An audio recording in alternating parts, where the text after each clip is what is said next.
Hi, everybody. Welcome to the first episode of Everything Led, the podcast. With me today, I have Marina Talieto. She's from, she's at Washington, Georgia. Where are you from? I'm sorry, I forgot. I was born and raised in Mexico City, but I'm currently finishing up my doctoral degree at the George Washington University in Washington, D.C. There we go. I couldn't have said it better myself, obviously. So I came across her research because I was doing research into a topic about lead and crime and the significance of childhood lead exposure and the effects on behavior. And a study that you had put out in 2023 was the one that I had cited, and it was like kind of a meta-analysis of a bunch of different studies. Do you think you could talk a little bit about how you even got into environmental research to begin with? And I think that's a great place to start.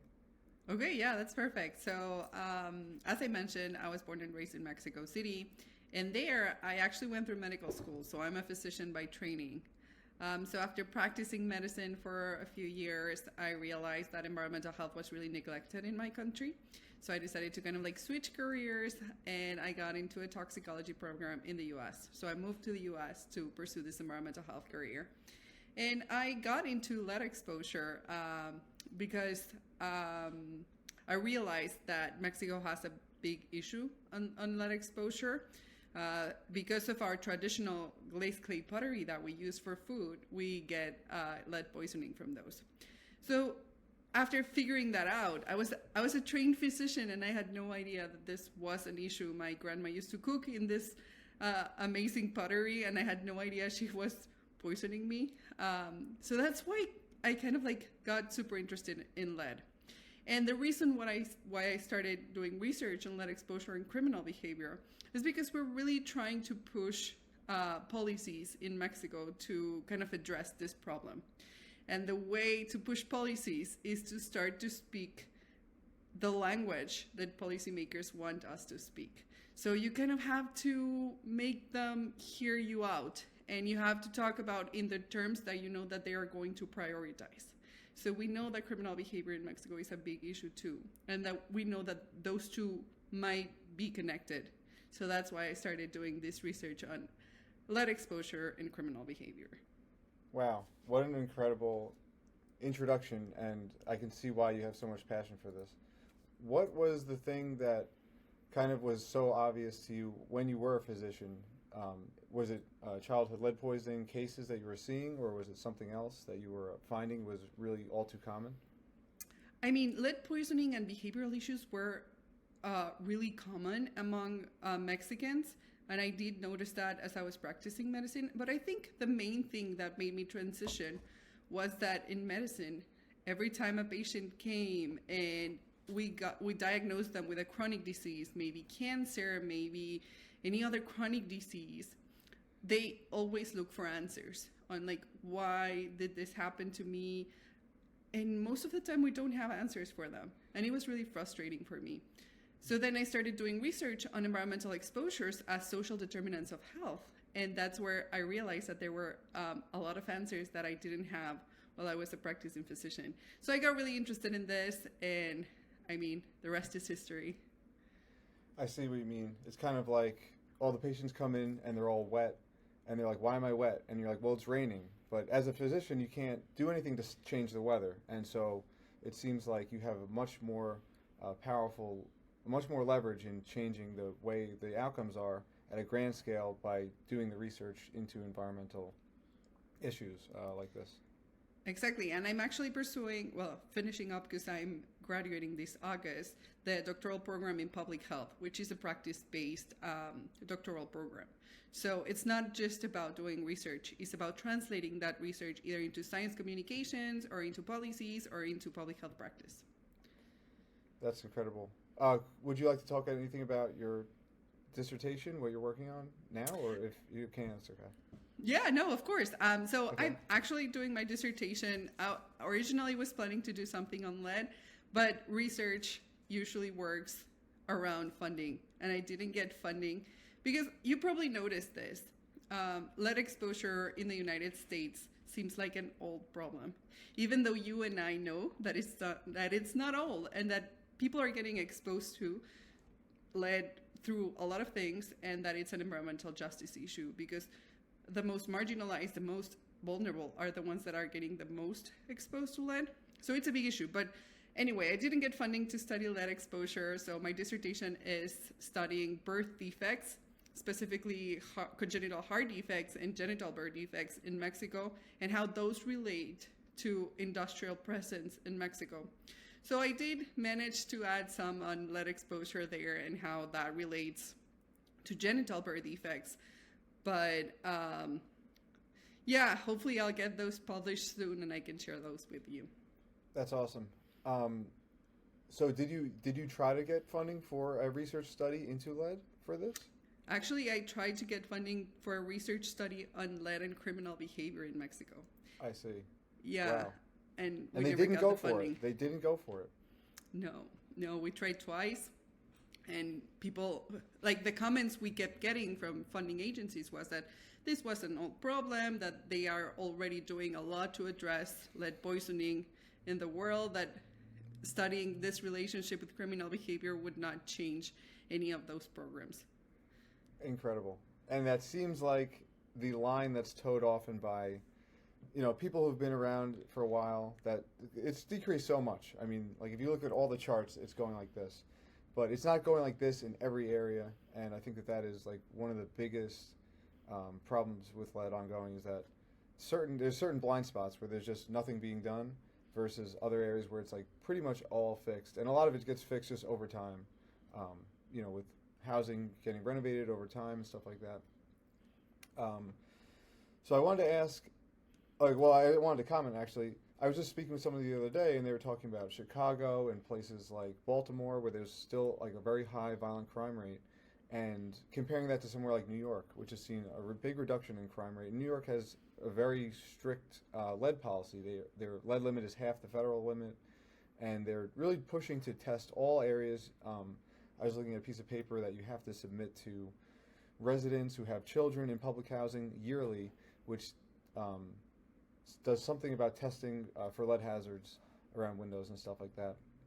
So did you find like cases like this in Mexico, where there seems to be some cities and some areas that have fallen behind in terms of getting help? I mean, from the research that it's out there, we've seen that places where they produce more glazed clay ceramics tend to have a bigger problem with lead. But there's a big difference between the U.S. and Mexico. In the U.S., children get tested for lead poisoning when they're young. In Mexico, we don't have that. We don't have a program to test children to see if they have lead poisoning. So they might be getting exposed to a lot of lead through their lifetimes, and there's no way we can know about that. So there's a new... Well, actually, it's been a few years since they started to try to do survey analysis to see how many children in Mexico had lead poisoning. And the latest survey, kind of like Enhance, we have something similar to Enhance. It's called Ensanud. So the latest Ensanud found that around 17 to 18% of children from 1 to 4 years old in Mexico had lead poisoning. And there are states such as Puebla, which is like in the middle of the country, that produces a lot of lead glazed ceramics, where the percentage of children intoxicated are 50%. So that's a lot. Like a huge number. I'm surprised. And is that figure the 3.5 micrograms per deciliter like it is in the United States? It's actually from 5 micrograms per deciliter. Oh my gosh. We haven't been able to lower the concentration, like the limit, which we have been trying to do it, but we haven't been able to lower that. So the number, if you were to use the United States figures, would likely be even higher, potentially Probably. Significantly higher. So, wow, I really didn't know that. I mean, I knew that a lot of people always ask me about Mexican candy, ceramics from Mexico especially, but I didn't realize that it was such a massive issue. And that is significant. I mean, levels above 5 are definitely significant. Levels above 3 are significant, but that's even more. Yeah, it should be a public health emergency, but it's not. Like, we are not addressing it as we should. And about the candy that you mentioned, I have a fun story. So, as I told you, Mexican children don't get tested for lead. And there was this study that showed that there was lead in Mexican candy, but this scandal started because children in California were eating Mexican candy. And because they were getting tested, then they realized and they made a connection with the lead in Mexican candy. I do have to say that they repeated the study and they figure that most of the candy that used to have lead don't, like, it doesn't have it anymore, but some still do. And a lot of the lead that they found comes from the wrappers of those candy. Wow. That's a very, very unregulated market then. If the candy wrappers have lead in them, I've never heard of that. Right? Yeah, it's from the paint. Wow, that's insane. And so I wanted to ask you a little bit about, so is there such a thing as a lead inspection in Mexico? There isn't. Is there a banned date where they stopped, they required, not using lead-based paint or anything like that? Yes, there is. And supposedly that policy is going. I've seen a bunch of studies come out that it's not really enforced. So that's the issue, because we have this NAFTA agreement with the U.S., some of the things that are regulated here in the U.S. get regulated indirectly in Mexico because of that, because we share a lot of the market. But there's this study that a nonprofit in Mexico did, which really caught my eye. And it was that 99% or like 90%, it was a huge amount of public parks that had games for children had tested positive for lead because of their paint. On the paint? Yeah, 90% or something. It was a really big number, I think. Wow. And I guess as that paint wasn't destined for a foreign country, so a NAFTA agreement wouldn't necessarily preclude the use of lead-based paint. Wow. That's really, really sad to hear. I thought that there was really, I don't know. I don't think a lot about other countries. I think about the problems in the United States, but Mexico is so close to home that it's terrible that there's so much. And there's so little being done, apparently. So what have you seen has been like the biggest, because I'm all about lowering the cost of lead detection. If, just a little bit of background about myself, in 2019 I started making a lead detection test kit based on sodium rhodizonate, and it was 10 times cheaper than the 3M lead check swabs, and it did effectively the same thing. The person would dip the swab into acetic acid in their household vinegar, wipe it on the surface, and if it turned red, they could presume that they had lead. And so I sold that for like 5 years, and then I stumbled upon this fluorescent detection technology, and I said, wow, this is like a situation that totally changes the game. Over those 5 years, I sold probably like 3.5 million individual swabs. But like just in 6 months, I've sold like 15 million individual tests through the fluorospec, because it's just so much. It's just such a better testing method. You can have it as a liquid, so you can have a ton of tests, etc. And so the detection technology has always been like expensive. Like a lead inspection in the United States, like $300. And so like, do you see a lack of awareness about lead, like because people aren't testing for it, or they don't have the means or methods to test for it, as something that prohibits action to be taken? Like it's almost like a silent, invisible threat. Yeah, I think it's a combination of a lot of things. The main one being the lack of information and the lack of education of Mexicans around the dangers of lead exposure. As I told you, this lead glazed ceramics are very popular. Like if you go to a restaurant, like a fancy restaurant in Mexico City, you're gonna get served in some of this pottery, which to me, like it blows my mind that people don't really associate the exposure to lead with all of these health effects that it has. And yeah, we do have issues with testing. So recently, we got approached by health department in Mexico City because they had a boy that we suspected had lead poisoning, and we couldn't find a public institution to run the test to get his blood levels. Like it really took a long time to find someone who would do that for us. So imagine if it's really hard to test blood, imagine how hard it is to test other things.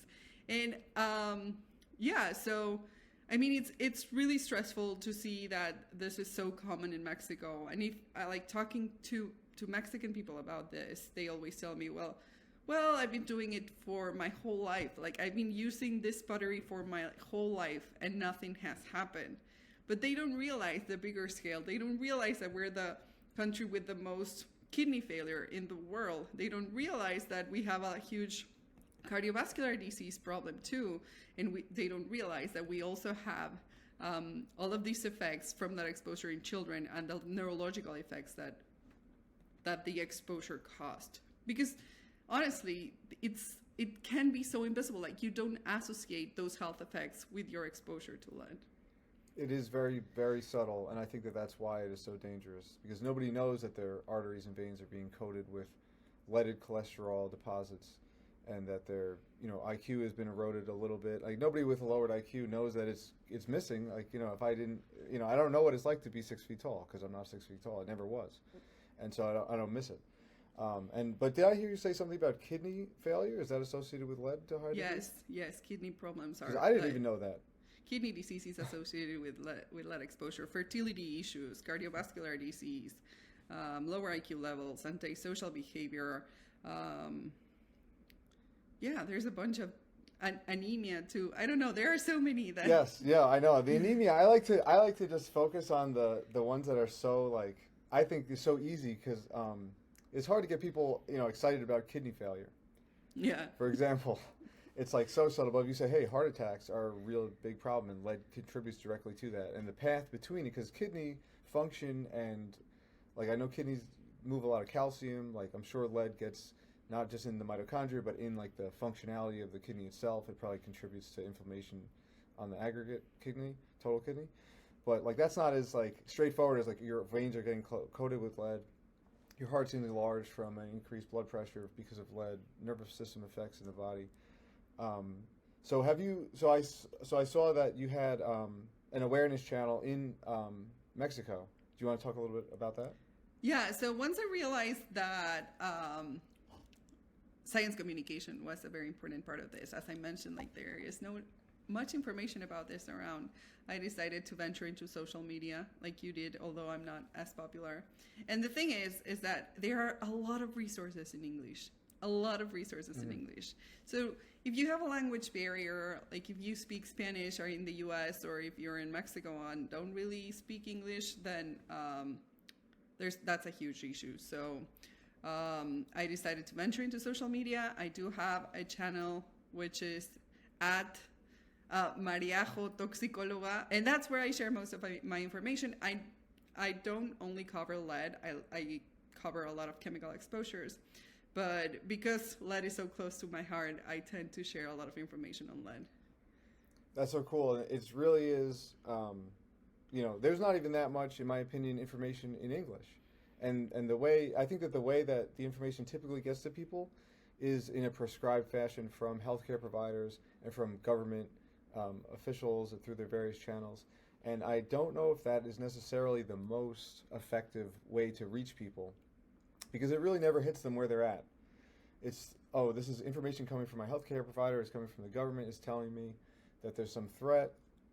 It doesn't resonate like something on social media where people are already scrolling, they're already, consuming the information freely, and they want to consume that information. So when something comes across that, seems like it's something that's entertainment, but it actually has a message that's relevant to the topic, then it really penetrates. It's like Inception, and then people may say, like, I didn't know that, and they may share it with a friend, and that's the power of social media, and I'm so glad you tapped into that. I think if you do a little bit more running and just make it more wild, you might get people say, wow, I was entertained by that, 100%. I need to follow your path because you're doing amazing. Thank you for raising awareness on this. I do have a question about your test. I don't know if... Sure. So every time I look at your videos, I'm not sure if your test detects that there's lead in it or that it can leach lead into whatever you put in. Awesome question. And the answer is really like leachable lead. The more lead that's on the surface, the more glowing you're going to have. For example, if you had a lead clay body and then you had a lead-free glaze or a low-lead glaze, it wouldn't glow at all. But at the same token, it's not really going to leach at all unless it's damaged or some kind of crazy scenario occurs. But so it definitely is somewhat relevant to the leaching level. I'm not sure though, because I don't know if you've been following this like very drawn-out plot line where I bought an atomic absorption spectrometer, a graphite furnace atomic absorption spectrometer. It's been months. Right now it's July 17th. They told me it was going to be delivered on April 1st. And like I am so, and even like my one XRF gun, they've had it hostage for at least 2 months. And then I wanted to get one more program loaded on there, and they charged me like 11 grand for it. Wow. So the detection technology is so, what's the word? Like it's just so niche that there's not enough competition to make this a thing of the past. Because I would detract immediately from Thermo Fisher. If there was another company out there that's saying, hey, we have this for less money, we have better customer service, I would immediately go to them. I'm not like praising their customer service, although I think their instruments are like high quality. It's just, it's just not popular enough to buy one of these things to get good service. Like if I was buying a car, if the dealer was doing this to my car, I would just go somewhere else, and it would be super easy, 1, 2, 3, to get another car. So I am going to do a lot of leach testing because, of course, the test doesn't detect every last part per million of lead. You could have something that has 1,000 ppm and it's not going to glow. But at the same time, I don't know if that's very on the surface, if it's below the surface, what the degree of leaching would be. Even lead glass, like leaded crystal, that come onto your hands. And I've seen. So we just experienced some technical difficulties, but we're back. And that just made me have a question. So the hardest part about making this content and doing all this stuff isn't actually just doing it on camera. It's setting up, it's, working with the files. And so, like you had mentioned, there's some difficulty in getting funding. Would you say the hardest part in doing research is actually getting the funding, getting the green light to actually go ahead with these studies?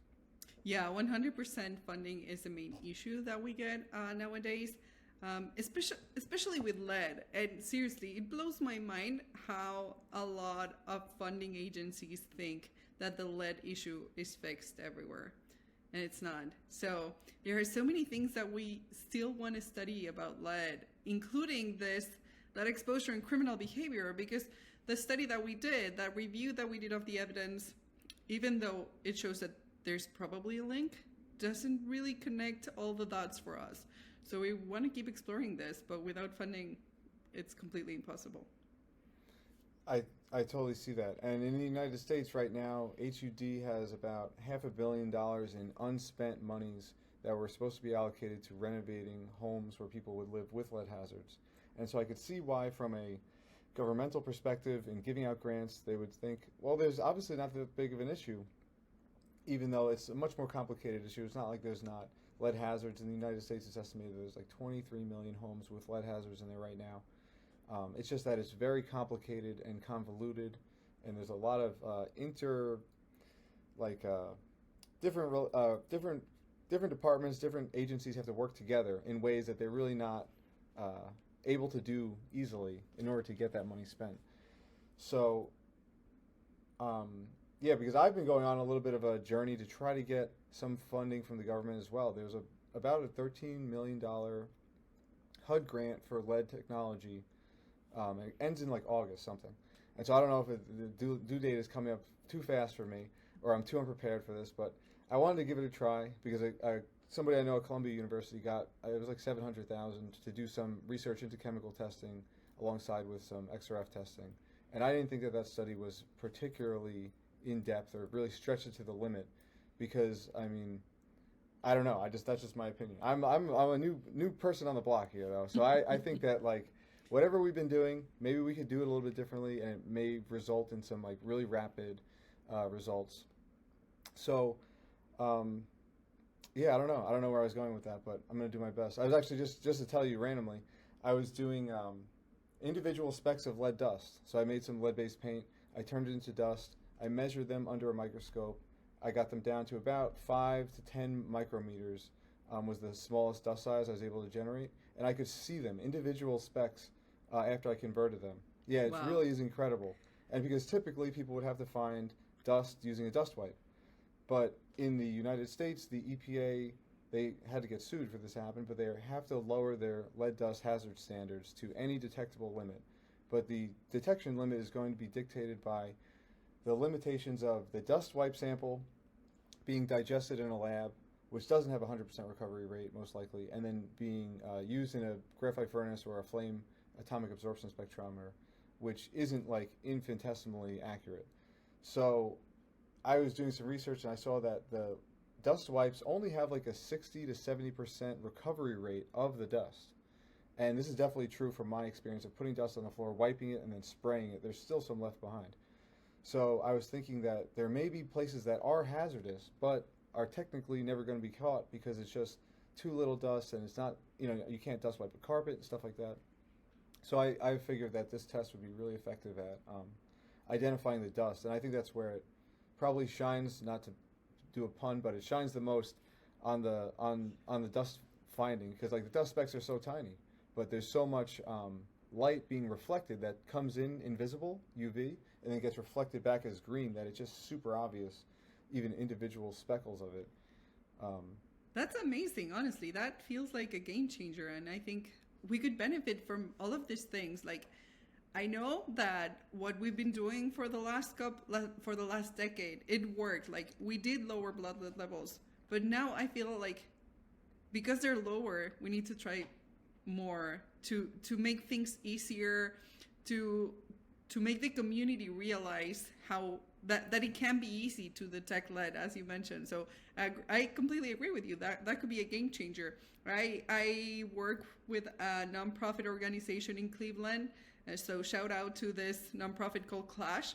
They try to do safe housing around Cleveland. And I know that they would benefit a lot for this because some of their efforts are not like, they don't get to a point where they can detect lead because of how expensive these technologies are. So wow. I think this would be amazing. So congrats for like putting your mind on this. It's really amazing to see someone really trying and someone knowing that the problem is not over.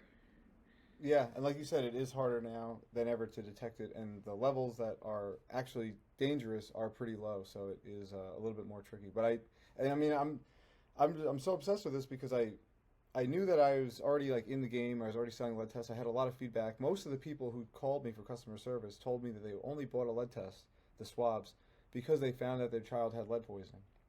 And now they're trying to find the source because it's just not something that is like, oh, maybe I should test this house for lead. Maybe I should look for lead. It's almost like, people don't want to go to the doctor because they think they might have a health condition.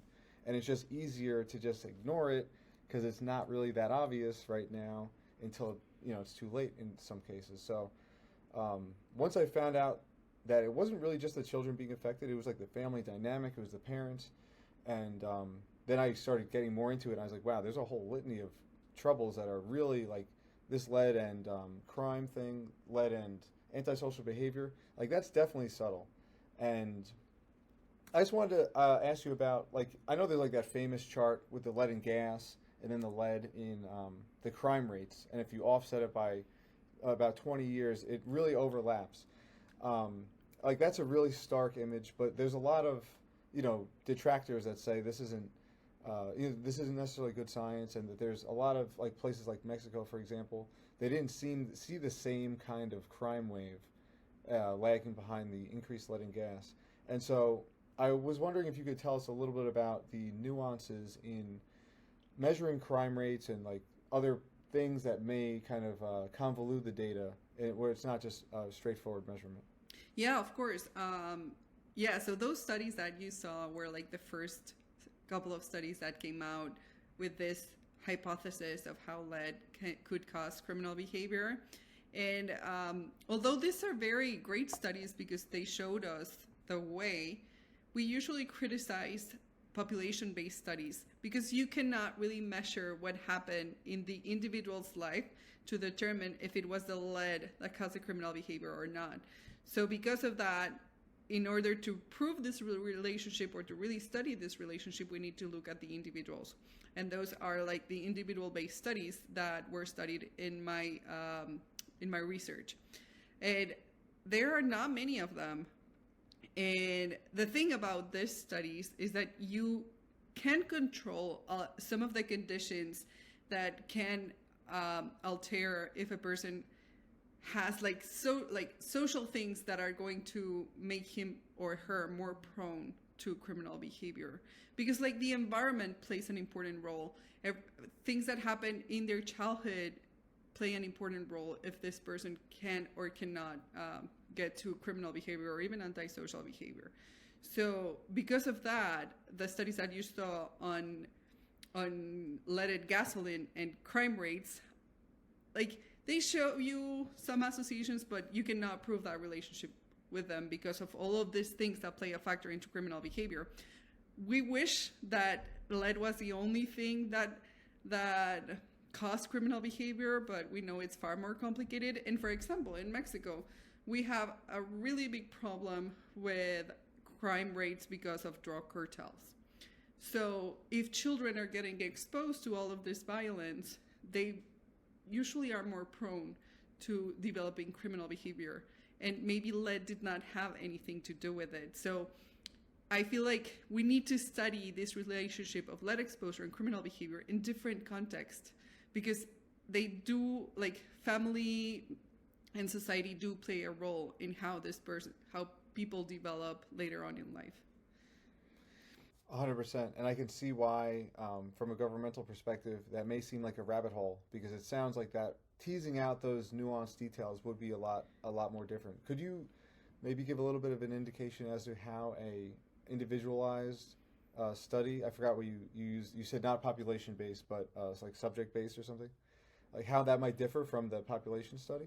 Like yeah, of course. Like? So cohort study, which are the ones that we try to use to study these kind of relationships, usually follow an individual from when they are born to when they're older adults. So most of the studies that we added to our paper were this kind of studies, cohort studies, where the individuals were recruited when they were born or even before they were born, and they followed them through time, getting blood lead levels or bone lead levels to see how their exposure changed over time. And then after they grow up and they're adults, these studies go back to see if these people incurred in any crimes. That way you can control a little bit more what happens around the person, because you've been following through time and you know what things they have been exposed to and like their family dynamics, and you collect data to control for all of these variables that can be playing a role in this relationship. So that's the main difference between the two of them, because in a population-based study you can kind of like aggregate everyone and you cannot see if they got exposed to other things or if something happened in that specific place, whereas in the individual studies or the cohort studies, you kind of know what your subjects have been around in their early childhood years. That's a really interesting distinction. So it seems like the population study is just like taking a generalized understanding of what people's blood level would have been based on not everybody's levels, though, because they haven't actually been tracking the individuals. I see. So it's a lot cheaper. It seems like it's a lot easier in certain ways to just amass the data, because the data collection is, would you say it's most of the study? Like, is that most of the work, then most of the cost that's incurred? Yeah, for the population-based studies, for sure. And most of this data is publicly available. So it's something that it might not cost you money, but it might cost you a lot of time. For sure, yeah. And it tells from what I've learned about like research, like I conduct a ton of research, but it is very like off the cuff. I do not write things down. I very rarely I should, but I was never a good student. Very hyperactive, kind of all over the place. And when I get into something, I'm kind of just freestyling it, and writing it down really interrupts my flow. But I'm not saying that I'm making excuses. I'm just saying this is how I've been my whole life. And I've just started doing this. And I see the need to really write things down and present them in a coherent way, because I was at a lead conference in Massachusetts, and I showed people from the EPA, people from public health agencies, the dust demonstration. Single speck of dust you can see with your eyes. Is this EPA recognized? Is this what's the study? What's the thing? Like, it's like it didn't even have any effect. It's like I was showing them something that was fake, and I'm like, it's totally real. How could it change color like that? Like, this is clearly lead. But so, it's the language, just like when we try to reach people where they're at on social media with the information that would protect them, reaching researchers and reaching government officials in the language that is familiar to them will enable us to bridge the gap between, what we would want to have happen and what will actually happen You know, because you could tell, and that's what I see a lot of the shortcomings of like lead advocacy being is we have to always reach people where we're at. Otherwise, we're not going to get like a connection, and we're not going to be able to collaborate. And so, yeah, I think it's a great avenue to try to mix the two, to try to mix some like humanity and you know, just like pro-social activities with this is what should happen, because that's a very risky thing to say that we should be doing something different than we have been before, because it's, you know, allocating money, it's allocating resources, and it's telling people essentially the plan that you've been effectuating for years is maybe not sufficient to end the problem. Like a lot of, you know, I've read books and by people who are in the game, and they seem to say like it's done, like we did it, it's a good job, everyone's retiring now, and like I would probably want to feel that way too. You know, I want to feel like I did a good job about anything, but I know that we could always do more, and especially with lead. So I have one more question. And it's about the lead and pottery in Mexico. Are you aware of any research or information about the biggest sources of lead for people who live in Mexico? Is it pottery, or is it food, or is it, you know, what are the biggest sources? Yeah, it's pottery. Pottery is our main Wow. source of exposure. That was determined by this kind of like in Haines survey. And Sanud determined that the main source of lead exposure is our pottery. And again, it's just so common and it's everywhere. And you mentioned how in the U.S. healthcare providers provide a lot of the information of lead exposure to patients. I can attest, as someone who went through medical school in Mexico, that this problem was not explained to me enough during medical school. I don't even think that people talked about lead exposure in chronic conditions, like a little bit of lead every single day. Like no one talked to me about that. They did talk to me about high levels of lead exposure and how to treat that, but no one really talked to me about the effects of being chronically exposed to lead. So yeah, we have a huge lead problem in Mexico, and we're not doing enough even to educate our healthcare professionals. Yeah, if everybody's being poisoned, is anybody being poisoned? Like, can you That's true. really tell? Because there's That's no, you know, there's no exclusionary group, if that's the right term. Like, if you know, if everybody who's been exposed in the 70s, let's say, to high levels of lead, you can't say, oh, this one slice of the population was significantly healthier, because everybody had the exact same. Everybody was kind of on the lead curve, and I have a feeling that a lot of the things that we think about food, about what's healthy, you know, the fact that statin drugs are so popular today, this might have had to do a lot with lead exposure to the entire population, and then everybody concluded, oh, like maybe fallaciously to some degree, there's an association between these things. Fats, for example, is consuming fat going to increase your heart attack rate? Consuming lead will, and you know, and we know that at only 2.2 micrograms per deciliter, you increase your rate of heart attack death by a significant amount, and everybody's lead rate in the 70s was about 17. So. Yeah, and I forgot to mention something about the pottery in Mexico. So, once you tell the people about this issue and you tell them like, don't cook your stuff in glazed clay pottery because it has lead, and they switch to a different technique, they always they always tell you it doesn't taste the same because lead is sweet and it does give food a taste that's different. So it's a huge issue culturally too, because how do you change tradition, culture, and practice while trying to protect health, you know? That's a tricky one for sure. And messing with people's food is really not something that anybody takes lightly. I mean, that's really a core issue. And even though the lead is toxic, it may not be as convincing because everybody's been doing this for years. And just because so-and-so passed away, was it to do with lead? They said it was a heart attack. How could that be lead related? And I think that the leap between the neurological effects of lead and the health outcomes is something that is, you know, because a lot of times people don't understand the nervous system actually controls what our cells do.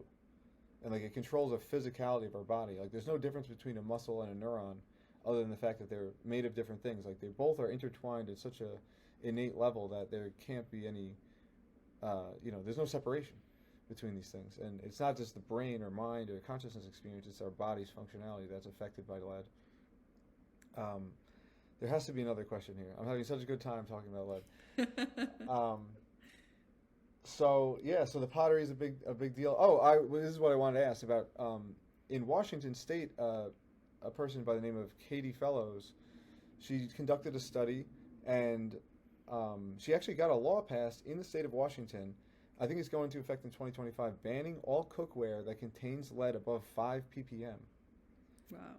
A really low number. And I've been scanning a lot of stuff lately with my XRF gun, and every single piece of cookware, not every single piece, but virtually all of it, has at least 10 parts per million. Like, it's really hard to have no lead in something. And so I was just wondering if you heard about that study, if you have any ideas about, you said that, so they're cooking in ceramics is the big issue? Yeah, so yeah, that's amazing. I haven't heard about that study, but that's amazing. And I always feel like that's where we need to go. And a lot of the movement of policies, people don't really realize this, come from like the civil society, and how, for example, the work that you do on social media can really have an impact on people realizing that they're getting exposed to lead everywhere. And that translates to demanding the government or the policies to really protect them. So that's really important. But I wanted to mention that, yeah, we do have a huge issue from the pottery, but we have started new programs with the government of Mexico to train pottery workers to do the same glazed clay ceramics without the lead in them. And that those are being analyzed by federal agencies in Mexico, and once they analyze them, they kind of like stamp them with lead free, so that, because it's also a huge issue, because a lot of these pottery workers, that's how they make a living, and it has a big economic impact. So you need to try to implement these programs while not affecting the communities that live because of glazed clay pottery. So that's what we've been trying to do, and it's going well. We do have a couple of places where these lead-free ceramics are being sold in Mexico, but there's a lot of work to do that we're trying to push, and we're going to keep pushing so that lead-free ceramics are the common or the norm in Mexico. That would be awesome. And I mean, I'm confident that a lot of those ceramics would glow using the test kit. Yeah, So, I have my grandma's pottery that I confiscated from her house. So I'm probably, yeah, I'm gonna try to run your tests on them to see how that goes. Yeah, I would be really interested in what you find, and I know that I've caused like thousands of people to discard probably thousands of pounds of dishes at this point. So I was wondering also, so is there any concern, do you think, like this is just a random question, about contaminated kilnware, like the kiln itself? So you have lead oxide and glaze, that's certainly going to vaporize, going to deposit on the kiln shelves, on the furniture and the walls of the kiln. Do you think that a kiln that's been used to fire lead glazed pottery may be contaminating, for the foreseeable future, and like potentially, or is it such a lower degree than intentionally including a large degree? No, it's a big thing, and it's really important because it's not only the clean or the ovens, it's the whole workshop that gets contaminated with lead. So once you try to move potteries for this program, then you have to make sure that there's no lead there anymore, because they've been using it for years. It's going to be there. And the issue with Mexico and the glazed clay ceramics is that it's a very artisanal process. So they don't really use cleans. They use open ovens. So it doesn't reach high enough temperature. So the lead leaches everywhere. Yeah, and there's a lot of throughput of the air in comparison to a kiln that has a static atmosphere where it's heated with electric. An open fire is going to have an exhaust. So I'd be even curious about the soil around those places too, because everywhere, I know yeah, it's everywhere, yeah, and it's also an issue of how, like, even if it wouldn't be a problem with the ceramics, it's an issue for the pottery workers because they're using it all the time, and of course they don't have PPE. Of course they're not taking the precautions that they need to produce these things. Well, maybe if they see the inside of the pottery studio glowing, they'll be able to. And that would be amazing. That would be amazing. Demand some action. I had one of my friends on Instagram. She works in a battery manufacturing plant in the U.S. She took the test. She sprayed around the workroom, the break room, the changing room, the inside of her mask, and she found glowing lead dust specks everywhere. Wow. That this place was clearly not handling the air properly. And she started bringing it up to management, and they actually said they banned my test on the premises. Oh my God. I know, They but should it's ban like lead. they should, but they make lead. So that's, I mean, it's a Yeah. really great point that you bring up, that these are people's livelihoods, and it's not just the way that people do things at home, it's way people do things at work. So lead in some instances is so intertwined with the economy and the psychology of the population that it's really hard to get it, out from under, like wherever it's at. There's several accounts on Instagram that I have never heard of, never interacted with, that blocked me preemptively because they sell, lead sinkers, or a lady was making like jewelry out of old plates and stuff that like contain very high levels of lead. She's grinding it, and like I would understand, like if I made money like that, I would be frightened that this might get taken away or that I'd be criticized for it. And it's just a really unfortunate and oftentimes, in my opinion, semi-intractable situation, because it's so important to people's lives. It's going to be so difficult to solve. But I know that doing research, proving it to everybody who like matters in terms of making decisions about policy, is the best way to do it. And I want to thank you for reorienting your life into, instead of treating the terminal causes of these things, to try to take a chunk off of the top of the glacier, to stop that mudslide, instead of just pulling people out of the wreckage, because we got to get ahead of these things to just solve the problems. And I think that's an awesome thing. And I just want to thank you for coming on here. I hope to have you back sometime and we could talk more about lead. Of course, I would be happy to. Thank you so much for having me. But thank you again for all the work that you're doing. I know you have a huge platform, and it always makes me excited to see your content and seeing people engage with you, and just the awareness that you're creating on this issue is just admirable. So thank you. Thank you so much for doing that. I appreciate it. And this is the first episode, Everything Lead. Thanks for watching, and I'll see you again soon. Thank you.